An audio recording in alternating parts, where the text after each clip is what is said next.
lights. Anyone behind the problem? What should we do with this one coming in now? Brake more.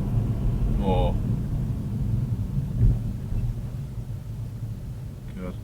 I couldn't think of anything more stupid to do from EA19ZDJ than jump in front of a learner driver when the lights have just changed.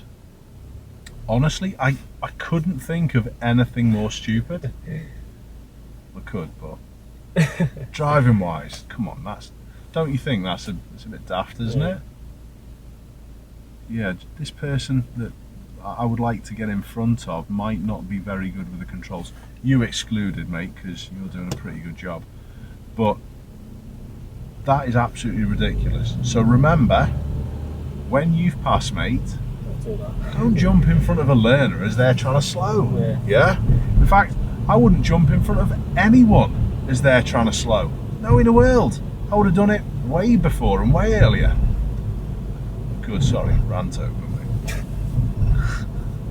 I don't get it. Don't understand.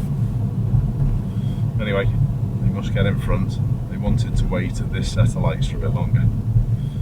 Well done, mate. All good.